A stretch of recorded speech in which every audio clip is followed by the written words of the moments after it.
GSMC Baseball Podcast, brought to you by the GSMC Sports Network. I'm your host, Sam Menzie, and we've got a show for you today.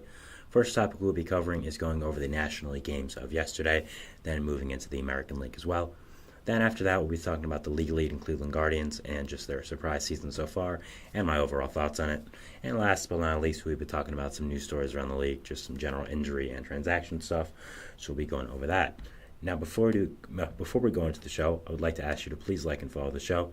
We do get a number of questions from viewers, so to ensure that your question does get read in the air, please use the link gsmcpodcast.net. It really does help the show, and it really does mean a lot, so thank you so much for that. And let's get into the show today. All right, so as I said, first topic is going to be what it usually is, recapping the baseball games of yesterday. Now, usually we start off with the American League games, not the National League, but wanted to switch it up a little bit, give some love to the National League, so we'll be starting off with them today. So the first game we have on the agenda is going to be a game from the late window, just as we started with yesterday, the Mets and the Giants. They are also playing right now as we speak. The game starts at 3:45. It is currently 3:31, so it'll be going on as the show is in progress. So if anything extremely notable happens, I'll probably talk about it in the last segment, but I don't think so. Cardinals Diamondbacks also in the ninth inning right now. Looks like the Cardinals have that game won, but Diamondbacks could always come back, I assume. So we'll be saying that as well. But let's go into the National League games of yesterday, the ones we are going to recap. So Mets Giants, of course, starting off. We had the Giants beating them in the first game of the series yesterday. So Mets looking to take this game and avoid getting a series loss.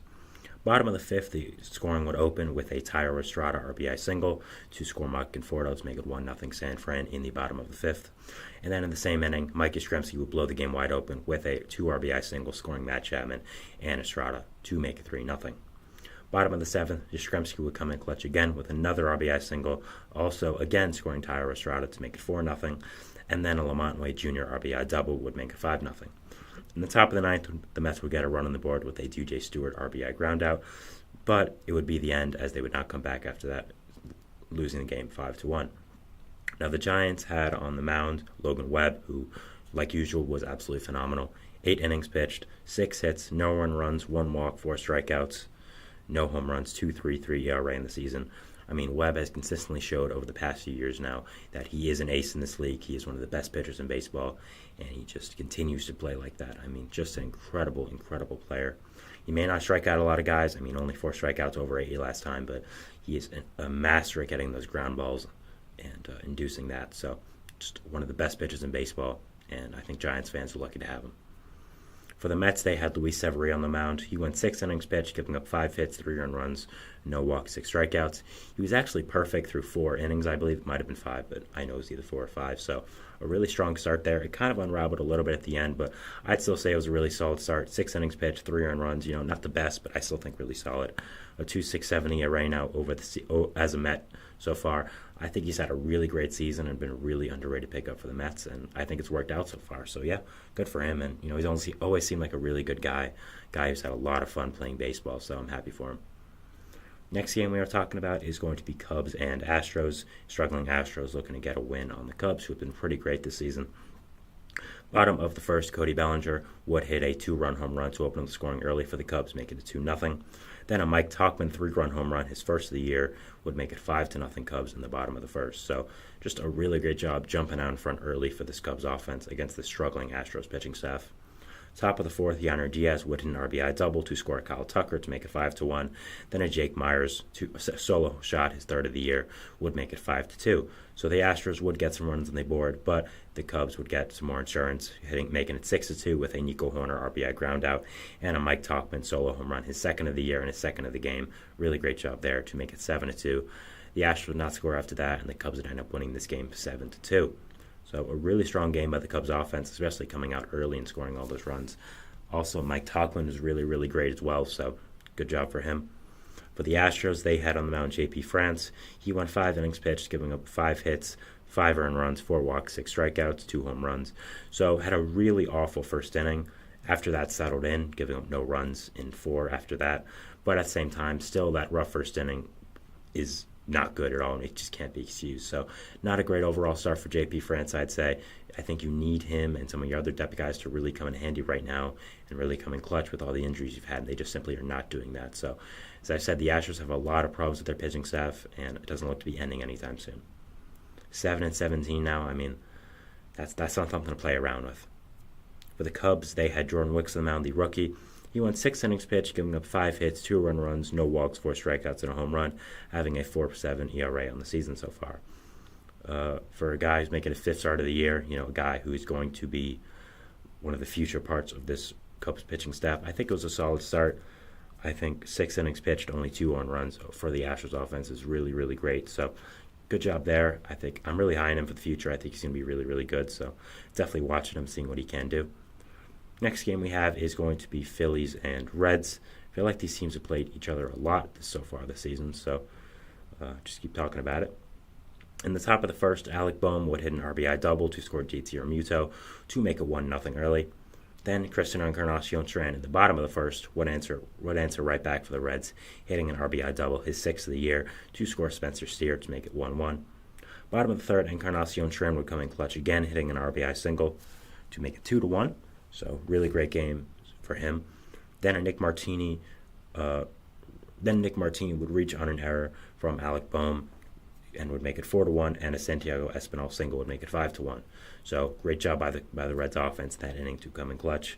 And it'll be all Reds from there as well, as in the bottom of the 5th, Ellie De La Cruz would hit his 7th home run of the year already, having a monster season, scoring Christian Encarnacion-Strand, and then a Santiago Espinal home run, his first as a Red and his first of the season, to make it 8-1, would essentially close it, as the Reds would end up winning 8-1 and beating this really nice Phillies team. So even with injuries, the Reds have been really solid this season, really, really impressive. So good for them. For the Phillies, they had on the mound Christopher Sanchez, 3 innings pitched, 4 hits, 5 runs, only 1 earned, 3 walks, 3 strikeouts. So can't really blame him for that start. Only 1 earned run over 3. You'd like to see him go deeper, yes, but again, only 1 earned. So I don't really think most of that start yesterday was his fault. It was more seen to be on the Phillies offense, who also made 3 errors in the game. So definitely need to improve that. For the Reds, they had on the mound Andrew Abbott, 4 1/3 innings pitched, 2 hits, an earned run, 4 walks, 3 strikeouts, and a 2.50 ERA on the season. So, Abbott is going to be a guy that is going to get a lot more starts now that you have someone like Frankie Montas on the injured list. So definitely need to come in clutch, and that was a really good start there, and just a really good opportunity for him. Next game we have is an NL Central matchup with the Pirates and the Brewers. In the bottom of the first, Andrew McCutchen would hit a solo home run, his 3rd of the year, to make it 1-0 Pirates, to open up the scoring really early. 2nd home run in this series, back-to-back games, against his former team as well, so good job by Kutch there. Bottom of the 6th, Connor Joe would hit an RBI single to make it 2-0. Top of the 8th, Gary Sanchez would hit a solo home run, his 2nd as a Brewer, to make it 2-1, but the Brewers would still end up losing 2-1 and would not score after that. So low-scoring game here, only 10 entire hits in the game, only 3 from Milwaukee. So good win by the Pirates, and beating their division rival. For the Brewers, they had on the mound, it is Tobias Myers, yes. 5 innings pitched, 4 hits, an earned run, a walk, 4 strikeouts. Had a really solid start there against this good Pirates offense. I think any day of the week you take that. For the Pirates, they had Bailey Falter. He went 7 innings pitched, 3 hits, an earned run, 2 walks, and 8 strikeouts. 3.33 ERA in the season. He's been really impressive so far, in my opinion. I think he's been a really great surprise for the Pirates. I did not expect Falter to do much when he got traded to the Pirates last year at the deadline, but he's been a really nice starter for them, filling in sometimes, just good depth. So, yeah, good for him, and just a good job so far. Next game we have is going to be Dodgers and Nationals. Scoring would open up in the bottom of the 2nd after a Jacob Young RBI single from a bunt. That would score Ildemaro Vargas. Top of the 6th, Kike Hernandez would tie up the game with a RBI single to make it 1-1. James Outman would then give the Dodgers a lead with a RBI double to make it 2-1 Los Angeles. Then a Miguel Rojas RBI single make it 3-1, and a Shohei Ohtani solo home run, his 6th of the year, in the top of the 9th, would put the icing on the cake as the Dodgers end up winning this game 4-1. So the Dodgers just lost the series to the Nationals, obviously, so it's playing them again shortly after. Really nice start to get back out in front and win the series. The Nationals are not a great team, obviously, but apparently they could be the Dodgers' kryptonite per se. So good job by them to come in clutch and win the series. Dodgers had on the mound James Paxton, who was okay, 4 2/3 innings pitched, 5 hits, an earned run, 3 walks, and a strikeout. 1 run is good, but you definitely like to see him go deeper than 4 2/3 innings pitched, especially against a team like the Nationals. So You want to see that for the future, definitely. The Nationals had on the mound Patrick Corbin. He went 5 1/3 innings pitched, giving up 3 hits, no earned runs, 3 walks, 3 strikeouts. So a really solid start there, honestly. I mean, 5 1/3 innings pitched, no earned runs against the Dodgers offense as well. I don't really think you can ask for much more than that for a guy like Patrick Corbin. So really solid start there. And if I was a Nationals fan, I'd be pretty excited with that start. So yeah. Next game we have here for the National League is going to be Braves and Marlins. So starting off this game now, scoring would open up in the bottom of the second with a Michael Harris RBI double to make it 1-0. Then a David Fletcher sacrifice fly would make it 2-0. Going to the bottom of the sixth, a Travis d'Arnaud sacrifice fly would make it 3-0. And then an Adam Duvall 2-run home run would make it 5-0 Atlanta. So, yeah, I mean, just an onslaught for Atlanta there. 5 runs. Marlins would only get 3 hits, so just an easy, quick game there for the Braves. They had on the mound Max Fried, who had a complete game shutout, 9 innings pitched, 3 hits, no earned runs, of course, no walks, 6 strikeouts. An absolutely incredible start for Fried. He's had a pretty rough start to the season so far. Is playing up to his potential now, I see, and obviously a free agent after the season. So I think any great start for him is going to make himself a lot of money. So a really good job there and a really great start. The Marlins had on the mound Trevor Rogers, who was decent, 5 2/3 innings pitched, 7 hits, 3 earned, 1 walk, 4 strikeouts. Just an okay start, nothing to write home about, but could have been a lot worse playing the Braves offense. So we kind of have some not breaking news, but I'd say significant news that I just saw that just broke. Cubs outfitter Cody Bellinger has a fractured rib and is going on the injured list, and top prospect Pete Crow Armstrong is being called up. So that's pretty significant, I'd say. Not something I was really expecting. I'm not really sure where Bellinger got that injury. I'll have to do more research, and I'll probably tell you either in the last segment if I have time to look at it in between, or in tomorrow's show, but we'll see. But that is pretty significant news, I'd say. Bellinger going on the injured list, and a top prospect like PCA getting called up. So that's definitely some news I do want to talk about. But we'll continue with the segment here, but just did want to mention that because I just did see it. So yeah, the next game we have here now is Arizona and St. Louis. Bottom of the first, St. Louis would open up scoring really early with a Wilson Contreras solo home run, his third of the season, to make it 1-0 St. Louis. And after that, it will be all Arizona. Lourdes Gurriel, RBI single, Christian Walker, 3-run home run, Gabby Moreno, RBI single, Randall Grichuk, RBI single, Pavin Smith, RBI double, Kevin Newman, solo, 2-run home run, and then a Pavin Smith grand slam would make it 14-1 Arizona.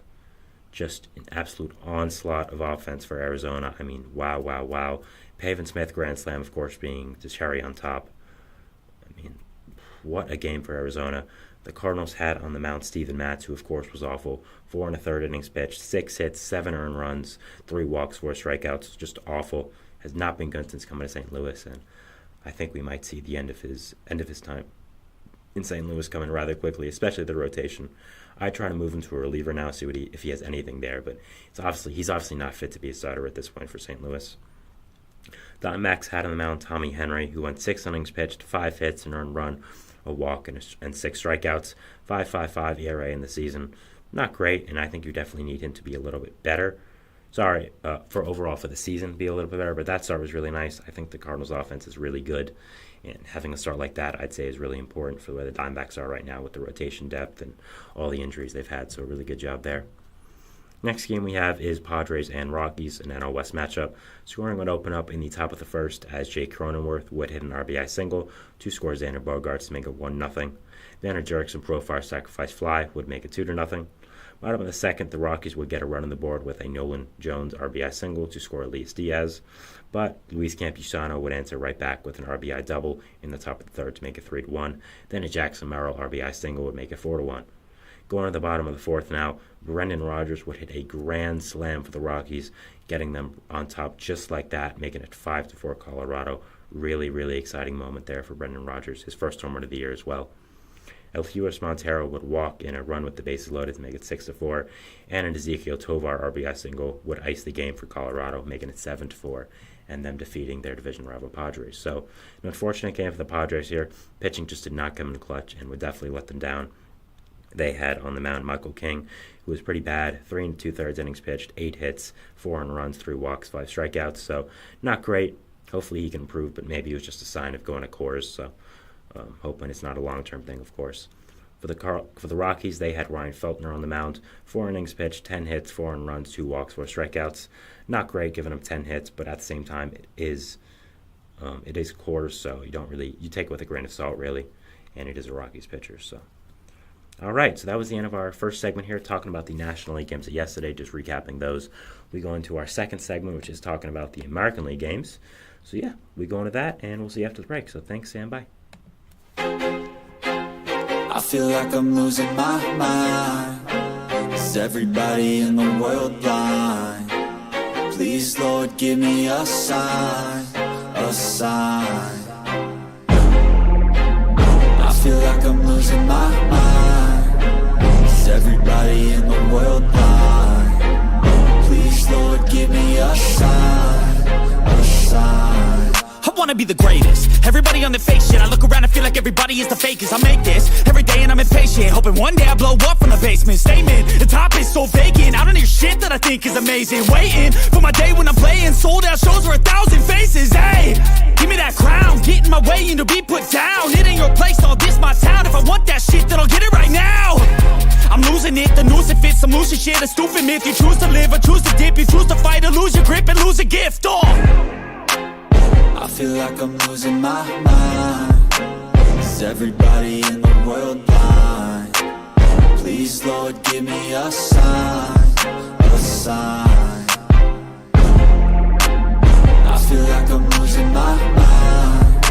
Is everybody in the world blind? And we're back here on the GSMC Baseball Podcast, bringing you our second segment. But before we do that, I'd like to ask you again to please like and follow the show.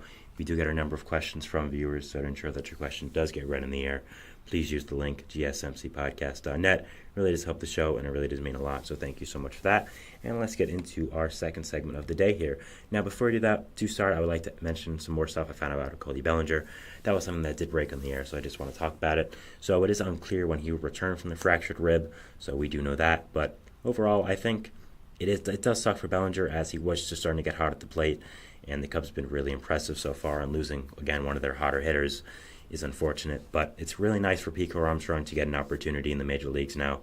Lost a lot of opportunity once they did re-sign Bellinger. So I think it's really good for him that he does get another opportunity and does get to start every day at center field now, it seems like. So that is good. But, you always don't want to lose a guy of the caliber of Bellinger. Really, really good players. So, yeah. We're going to go to our second segment now, of course, which is American League games. We just talked about the National League, so only fitting to go to the American League. So yeah, let's start it off. Starting off with the Guardians and the Red Sox, of course, two really exciting teams so far this season, two teams that have outperformed expectations. So let's get into it.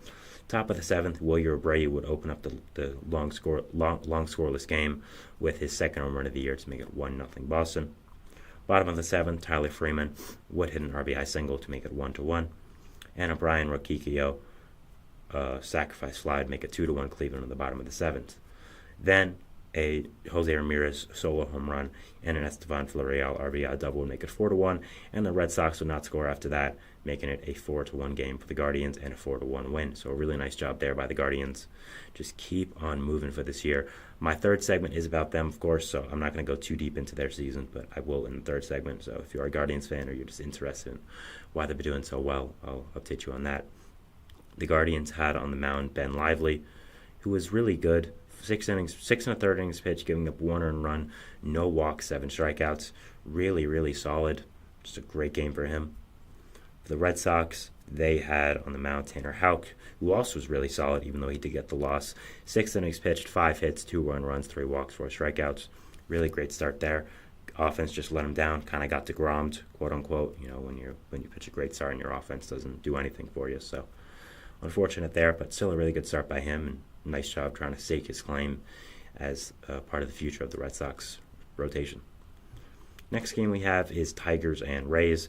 Top of the third, scoring it open up with a Riley Green solo home run, his 4th of the year, to make it 1-0. Then an Isaac Paredes 2-run home run in the bottom of the 6th would give the Rays the lead, making it 2-1.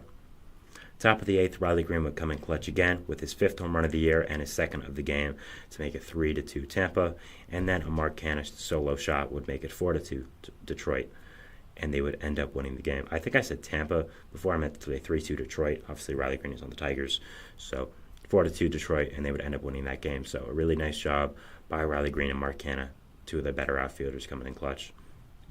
Tigers had on the mound Kent Maeda, who was solid. 5 innings pitched, 3 hits, no 1 runs, no walks, 5 strikeouts.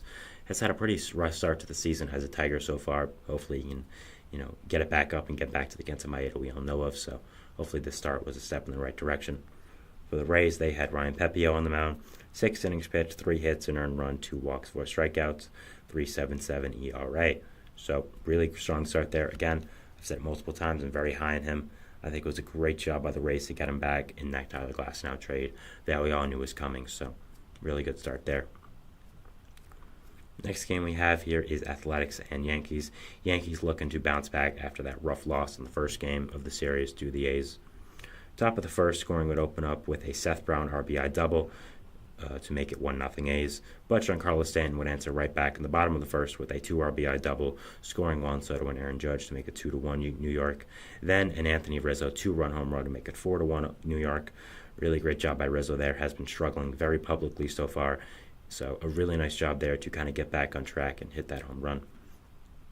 Top of the second, though, Shane Langoliers would hit a solo home run to answer back a little bit, make it a 4-2. And then the rookie Lawrence Butler would come in clutch with a solo home run to make it 3-2 New York. But the A's would not score after that, coming back down to earth and being the A's, and they would end up losing 4-3 to the Yankees. So a nice win there by the Yankees. They had on the mound Marcus Stroman, who went 5 1/3 innings pitched, giving up 7 hits, 3 earned runs, a walk, and 9 strikeouts. Really great start there. Has been really, really solid since coming to the Yankees. I think, like myself and a lot of other people, I think we're very skeptical of the Stroman signing, but he's been really, really well and put his past behavior about the Yankees behind him. So really good job there for him. For the A's, they had Paul Blackburn on the mound, who was, he was just 6 innings pitched, 5 hits, 4 earned runs, no walks, 5 strikeouts, but still a 2.03 ERA on the season. I think Blackburn is going to be one of the most sought-after players at the trade deadline. Just a really solid veteran starter with control.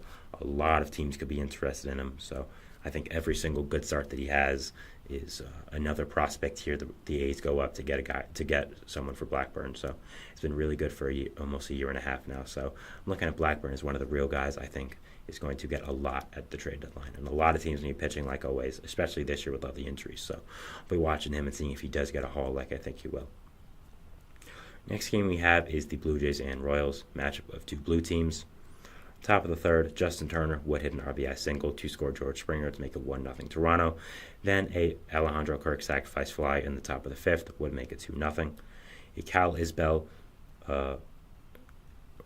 sorry, I framed that wrong. Kyle Isbell would reach on an error to make it 2-1, and then a Bobby Witt Jr. RBI double would make it 3-2 Kansas City, and they would end up winning that game kind of rather quickly. I mean, Blue Jays scored, Royals came right back, and then the game would end. So no scoring after the fifth. So kind of an interesting game there, but good to win by the Royals. Keep going on this really great season they've had so far. They had on the mound Michael Wacha, who was okay, only 4 1/3 innings pitched, 8 hits, 2 earned runs, 3 walks, 4 strikeouts.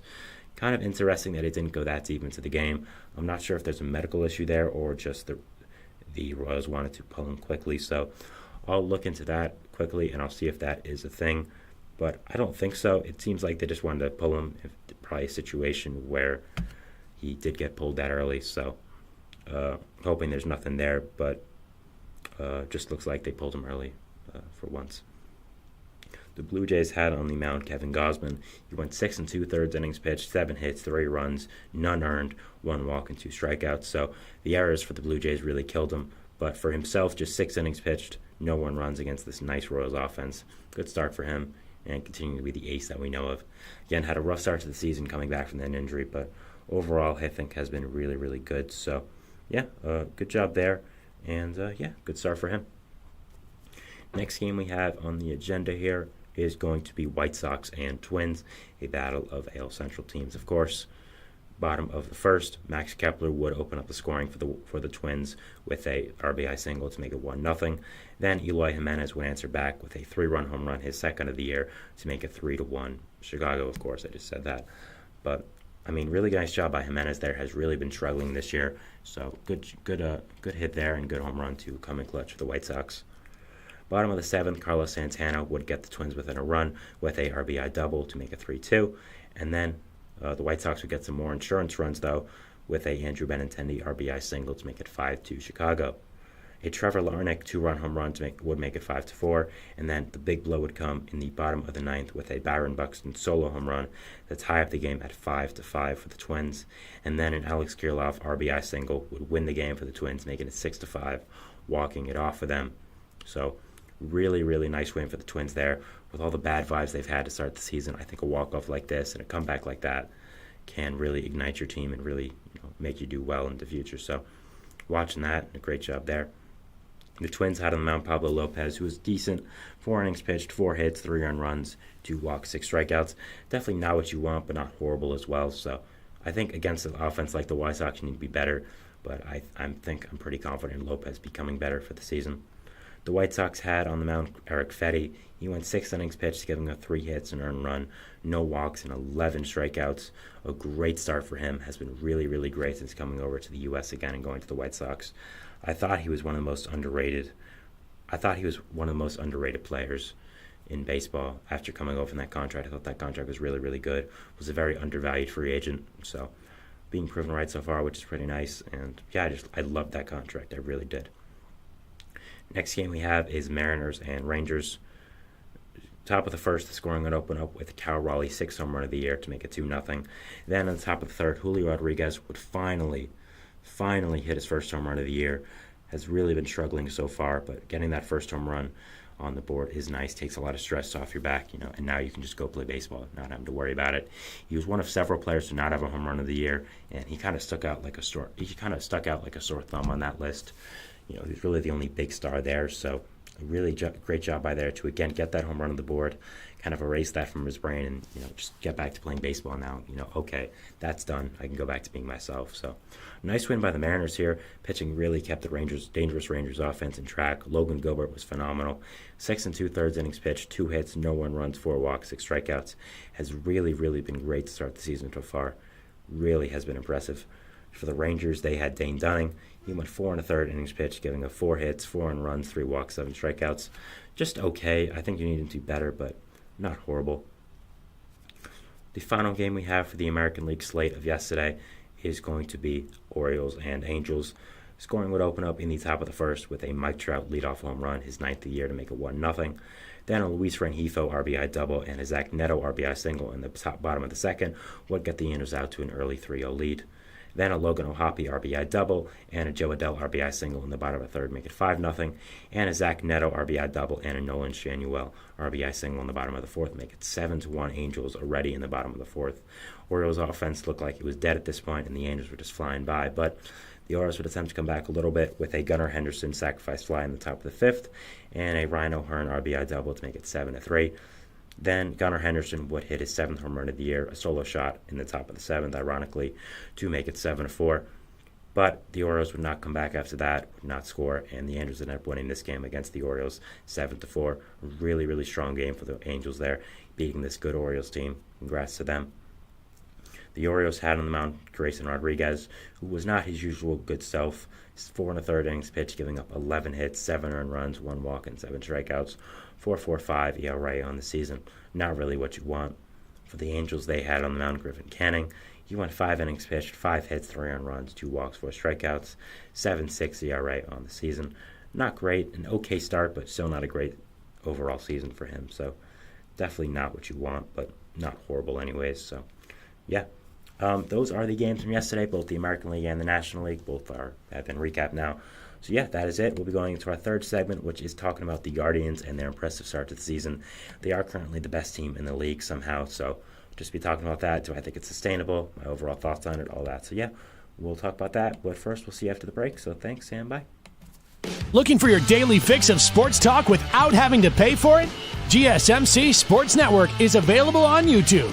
Just search GSMC Sports Network. Get your fix of daily sports talk shows on YouTube, absolutely free. NFL, college football, NBA, MLB, MMA, UFC, fantasy football, and so much more. GSMC Sports Network has shows running all day long, with new sports shows starting every 2 hours. Just like on your favorite cable sports channel, except GSMC Sports Network is absolutely free. Just search GSMC Sports Network on YouTube to catch one of your new favorite shows, like the GSMC College Football Podcast, Chip Shot Football Podcast, Hoops and Heels Women's Sports Podcast, GSMC Basketball Podcast, and so many more. Check it out for yourself. GSMC Sports Network, now available on YouTube absolutely free. Search GSMC Sports Network on YouTube right now.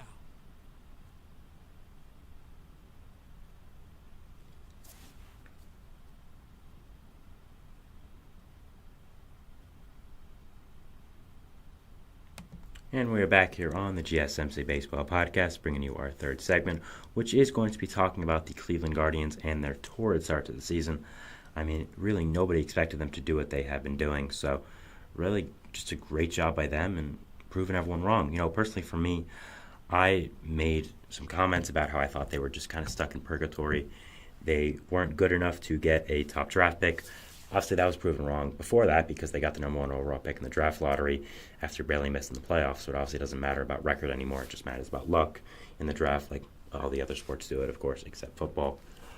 But so that didn't really matter. But you know, they weren't high enough to go into. They weren't bad enough to go into a full rebuild, but they weren't good enough to fully complete. So they were kind of just in that vein of mediocrity. You know, I compare it to teams like the Chicago Bulls or the New York Islanders, teams that are just okay. That are okay, would probably sneak into the playoffs. They got the opportunity, but wouldn't go far and aren't bad enough to fully rebuild and fully blow up the team and just go into a full tank mode. So I kind of thought that's where the Guardians were. I wasn't very high on them. I kind of thought, again, their organization needed a clear vision. And this season so far has provided us with that vision. And that vision is that the Guardians are somehow contenders. And they are not just contenders. They are extreme contenders. They are best team in baseball currently. Now, we look at the standings of baseball, and we look at the top winning percentages. We see the regular teams. Braves, 727. Of course, you have Philly, 625. Makes sense. Milwaukee, 636. Kind of a surprise, but again, the Milwaukee, they've been great these past few years. Los Angeles, 560. Top of the NL West. No surprise. New York, 667. Baltimore, 652. You know, all these things that are kind of normal. And then we see Cleveland, 739 winning percentage. The best team in MLB, in the Major League Baseball so far. I mean, wow, just what a great start. So now you have to ask yourself, why is that? Well, I think it's for a few reasons. First of all, the hitting core. Now, the hitting has been the Guardians' problem for as long as I remember. I mean, just their hitting has been so inconsistent, so just mediocre. They've never really had a big power bat to complement Jose Ramirez. But somehow this year, their hitting has come together. You look at guys like Josh, you look at these guys now. I'm going to use WRC Plus for this, weighted runs created plus for this. Weighted runs created plus is a hitting stat that I really like. It factors in a lot of different things, including ballpark and just a lot of different aspects. So I do think it is the best hitting stat. It's more of an advanced stat, so if you want to look into that, please go ahead if you're not familiar with it. But basically, for WRC Plus, 100 is league average. So if you're above that, it's how much percentage you are above league average. So going to the Guardians now, Josh Naylor, 182. He's 82% better than the league average. You got the example. So you have Josh Naylor, 182. David Fry, 171. Stephen Kwan, 152. Estevan Florio, 147. Gabriel Arias, 127. Andres Jimenez, 113. Tyler Freeman, 108. Will Brennan, 102. I mean, you look at these guys. First of all, Josh Naylor. This guy has always been an okay player in the league. You know, you go back to the past few years. He's just been okay. Again, last year, 126, 119. Really solid stats. But going to 182, well, where did that come from? I couldn't tell you. I mean, I think just somehow he started hitting lefties. He has a 260 WRC plus against lefties. Now, he hasn't had that many at-bats. He's had some, but not that many. But still, that's an incredible, that's an incredible feat. a lefty-on-lefty guy, a guy who's known for his righty power, doing that is really incredible.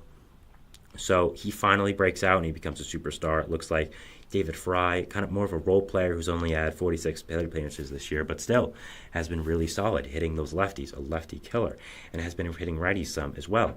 Stephen Kwan, 162, really, really great. Estevan Florial, a guy who was thrown away by the Yankees, Guardians picked up for scraps and got as 147 now. Gabriel Arias, a top prospect from a few years ago, finally breaking out, 127. So it seems like the hitting core of the Guardians is finally coming together.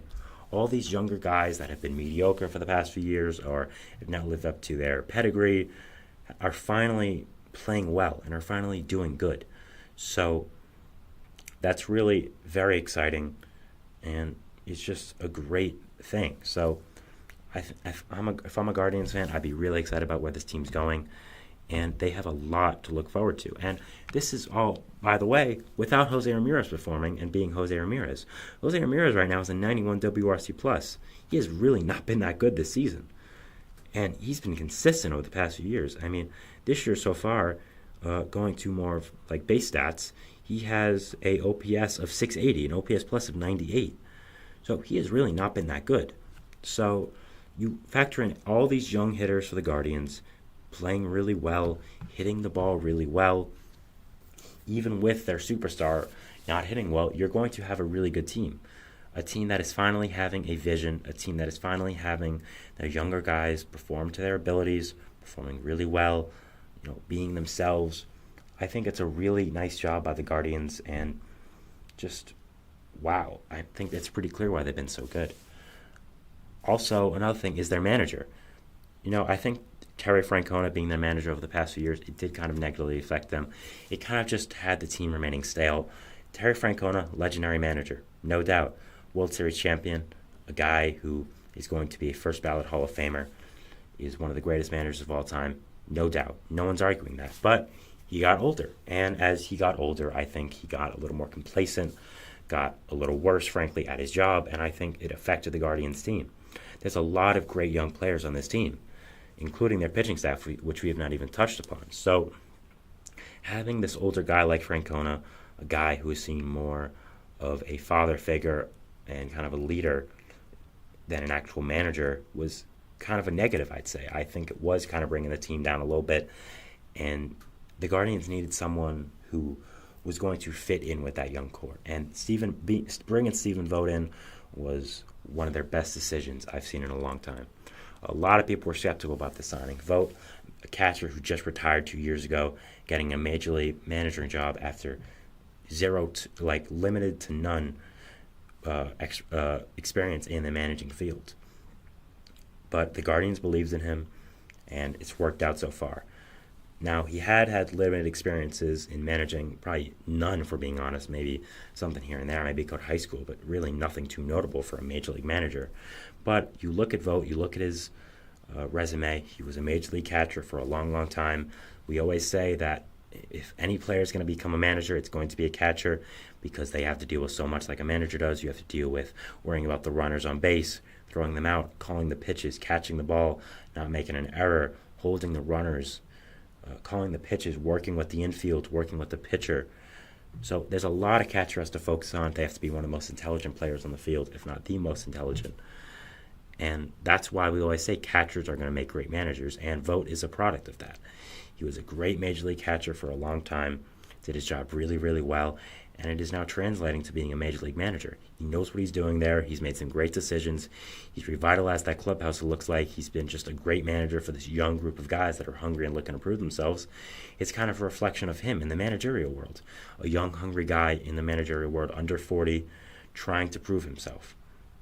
The Guardians team was doing the same with all these young players that I talked about. So I think getting Vogt on your team as your manager, while it looked to be a skeptical move at the start, a move that had people scratching their heads like, okay, you're giving your manager job a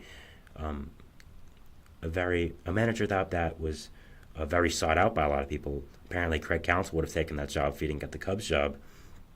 It shows you how much people wanted it. You're giving it to a former major league player who is not managed at all, or been a bench coach or a third base coach or a first base coach or anything in Major League Baseball except a player. And they said yes, and he's been great so far, and they believed in him, and it's been a great addition. So I think that's another reason why the Guardians have been so good. Their manager, I think that was a great job for them. Also, seeing on my phone now some Guardians news after looking at my notes. Gavin Williams has been shut down after experiencing a setback in his rehab. That's not good, but kind of sad that we're going from great, very positive talk about the Guardians to that. But I did see that, and I thought it was notable because we are talking about the Guardians. But going to the pitching now for the Guardians, what's so weird is their pitching has not been that good. That's really what's strange to me. I mean, you look at the guys who have made the most starts for them: Tanner Bybee, Logan Allen, Carlos Carrasco, Tristan McKenzie, all made 4 to 5 starts. You have Bybee with a 4.44 ERA, Logan Allen a 5.06, Carrasco somehow with a 3.44, who's been good, but then a McKenzie 5.00. So it's not even like their pitching has been amazing and combating with their hitting and being that good. It's been very mediocre. They just lost their best pitcher for the year and probably next year as well with Shane Bieber. So, I mean, the Guardians' pitching hasn't even been that good. Carlos Carrasco has been a great addition to them. He's been really good somehow. I don't know how that's happened, but I mean, he's been really great since coming back to the Guardians. But Bybee hasn't been that good. He hasn't been horrible, but not that good. A 5 ERA for Logan Allen, a 5 ERA for Tristan McKenzie. So it's not even like the Guardians' rotation has been good. I think it's really their bullpen. Their bullpen has been really solid. You have one of the best closers in baseball in Emmanuel Clase, a guy that you rely on to come in that game when you have a lead and just shut it down. I mean, he's made 12 appearances so far, 0.75 ERA. Underlying stats seem to show as well that he's still good. Other guys you have in the bullpen who have been really good as well. Hunter Gaddis, who is not allowed to run yet in 11 innings pitched. Nick Sandlin, who has a 2 ERA so far. Scott Barlow, who has been okay, 12 appearances, 4 ERA, but still solid. You have Tim Herron, who has 11 innings pitched under his belt, 0.79 ERA. Eli Morgan, 2.16. So the Guardians' rotation hasn't been great, but their offense has been great. Their bullpen has been great. So overall, just the manager has been great. The rotation has been great. The bullpen has been great. Sorry, not the rotation. The hitting core has been great. So as much as the Guardians do have a lot to worry about in the future, the players are performing. The team is doing well vibes-wise. Everyone seems to like being there. They have a great fan base over there in Cleveland.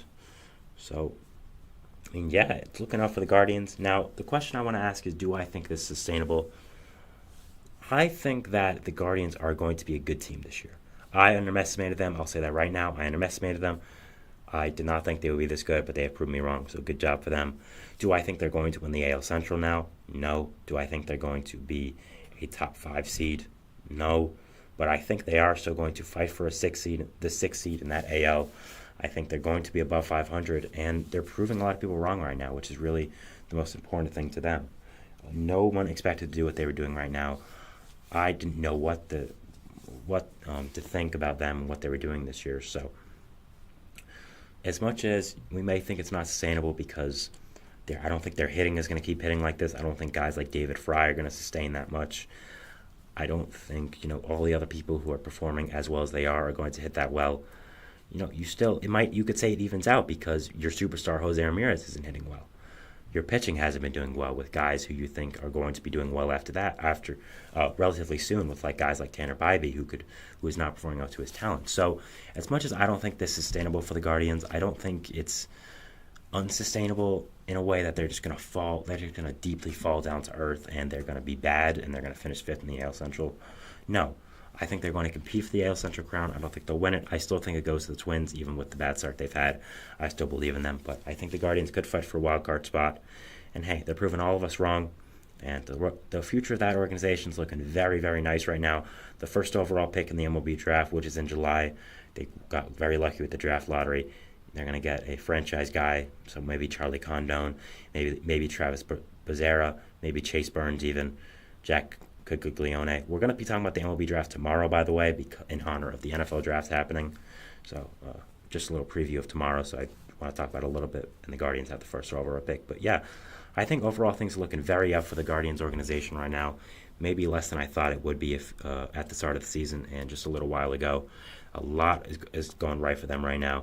They have a lot of great pieces, and yeah, again, I think the start has been very impressive. Do I think it's fully sustainable? No, but I will say, I'll be the first one to admit, I underestimated them. They're better than I thought, and they're doing really, really well so far. So props to them.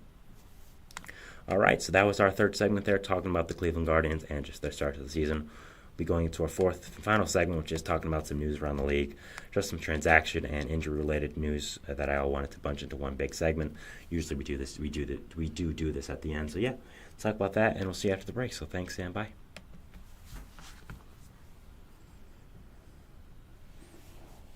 For the best and latest podcasts available anywhere, go to the podcast app on your cell phone and type in GSMC to access free content-rich podcasts on health and wellness, book reviews, sports, entertainment, relationships, social media, movies, technology, finance, and even weird news. Subscribe and download the GSMC Podcast Network's family of shows, available everywhere podcasts are found.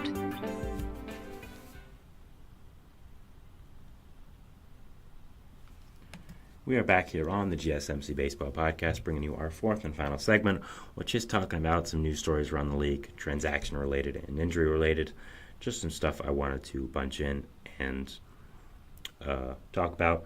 So first off, we have Lane Thomas going on the 10-day IL for the Nationals with a MCL sprain.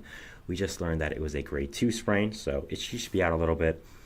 I don't think he'll be out much longer than the 10 days, maybe 15 or 20, but that's not that significant of time for the Nationals and Lane Thomas. Lane Thomas is, of course, one of the more bright spots for the Nationals, a guy who is a really, really solid player. And, is just really, really great. So it is unfortunate that he is out, but at the same time, again, the Nationals aren't that good. And it's not like they're trying to compete. So it's not horrible for them. Again, you wouldn't really like to see him get out anyways. I think he's going to be a good trade piece for you guys at the trade deadline. I think Thomas, could get back something for teams that are desperate for a corner outfielder. If you do want to trade him, I don't know if they will because they think they might be closer to competition than some people expect. But unfortunate that he gets in the injured list, but I don't think he'll be out that long. I think he'll be back relatively quickly, so we'll be watching that and we'll see when he does get back. So yeah. Next, we have a bit of surprising news here. Jordan Walker has been sent down by the St. Louis Cardinals this early into the season. Now, Walker, of course, is one of the better players for the Cardinals, well, at least was before he got sent down. Has been a guy that really showed a lot of hitting prowess through his time in the minor leagues and in the major league last year as well. It was a top prospect for the Cardinals for a long time with them. Got called up last year, made the MLB roster, performed really well. Was really good. Was a really good hitter. The problem with Walker is he plays zero defense. He's not good at defense whatsoever. It is just not his thing. He is a straight hitting guy. So when he's not hitting, he provides about little to none value for a team. And so far, he was not hitting for the Cardinals. It is .424 so far. We're around a month into the season. You got to show something, and he just didn't. So that is the reason I believe that he was sent down. His hitting just started off so poorly. And just so unfortunate. So he did have to be sent down. And yeah, it is unfortunate, but I think he could come back. You're really hoping, for the Cardinals, you're really hoping he is not a bust. He was a guy that was very highly touted in the Cardinals organization for a long, long time. A top prospect over there. So I think all Cardinals fans are really hoping that Thomas is okay and just needs to get his swing back up for the minor leagues. I don't think they would have sent him down in normal circumstances, but with the Cardinals struggling as they are, I think they were desperate to kind of switch everything up a little bit, kind of get a spark going and show everyone, we don't care who you are, you're not untouchable. You'll be sent down, you'll be traded if you're not performing, and I just think the Cardinals want to get a spark into their team with how mediocre they have been. Now, most people, including myself, expect them to be mediocre, so I don't really know if this is news to them or their fan base, but overall, I don't really agree with the decision to send Walker down. Yes, he wasn't showing much, he wasn't hitting, but he's still a really young player, only in his second season.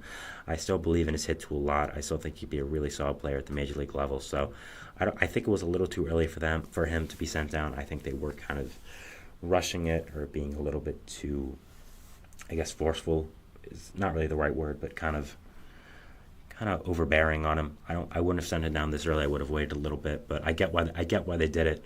I just don't personally agree with it, but I still think he's going to be back relatively soon, and I still think he's going to be a really good MLB player in the future. Just really hoping he doesn't become a bust now, because I was very high on him.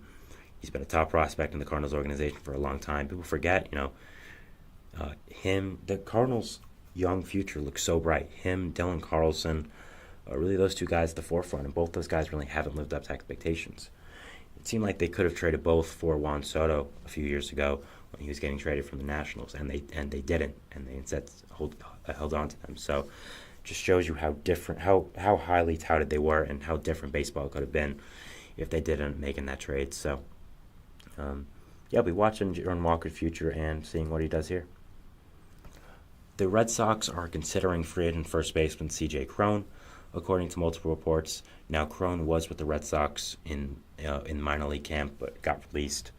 So they are considering re-signing him and giving him a major league contract to help with their first base woes.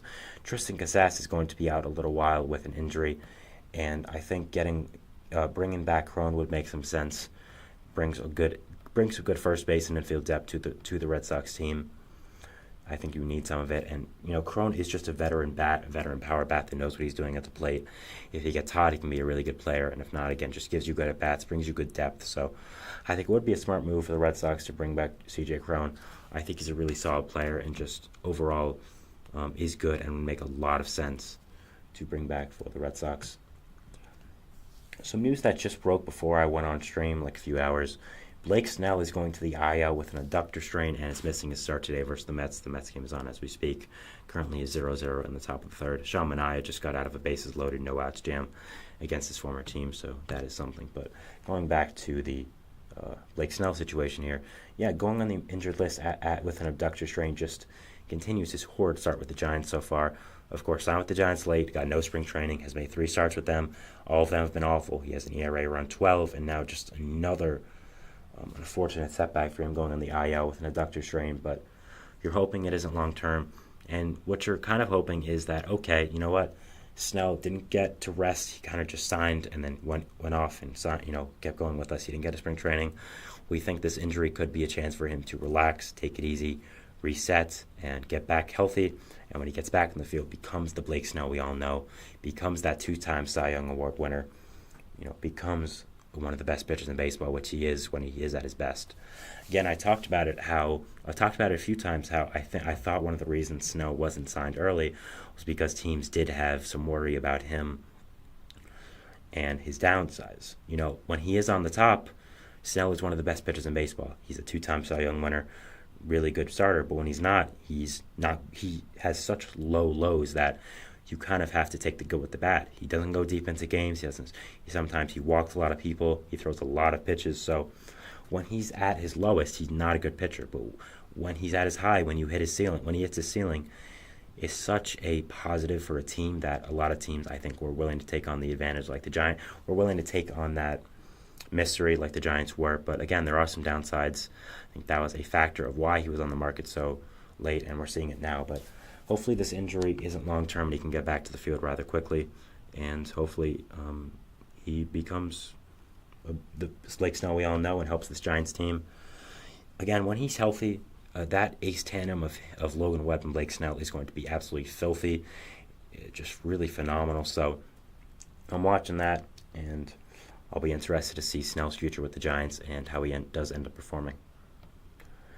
It has been reported that Merrill Kelly for the Arizona Diamondbacks is going to be out over a month, being on the injured list. Now, we talked about Merrill Kelly a few times, how there was a setback and he was going to be put on the injured list.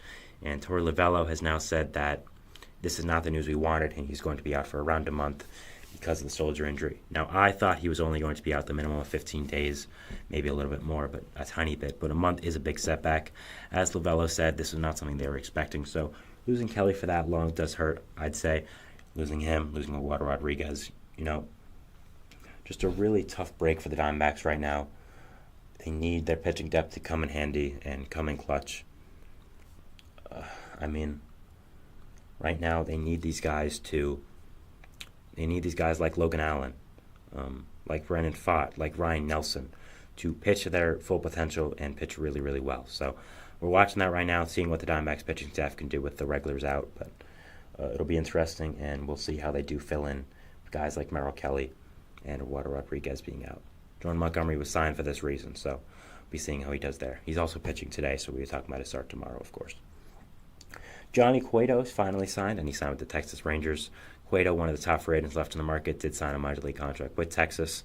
I think this is a great move for Texas.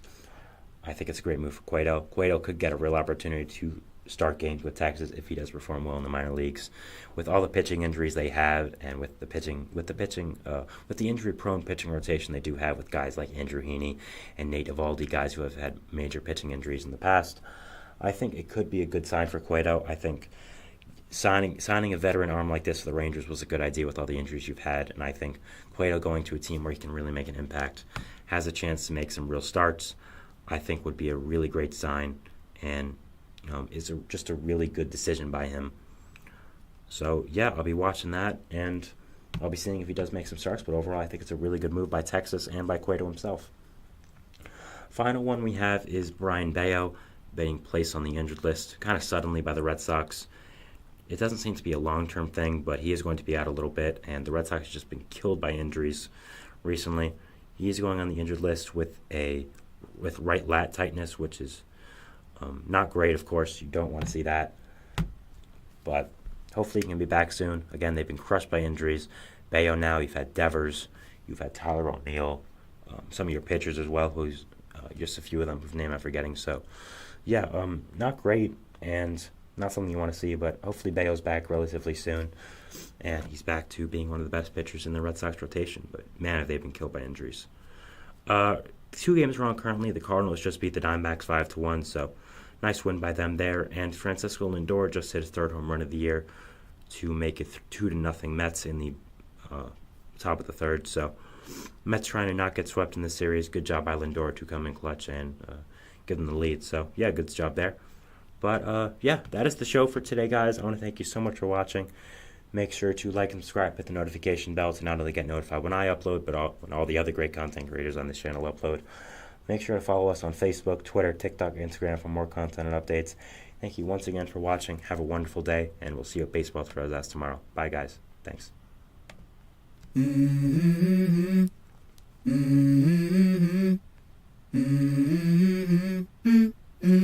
Let's go. I wake up to a little bit of drool on my pillow, feel like it's gonna be a bad day. Yeah, I'm tired of shit, and the coffee ain't hit yet, damn ain't that great.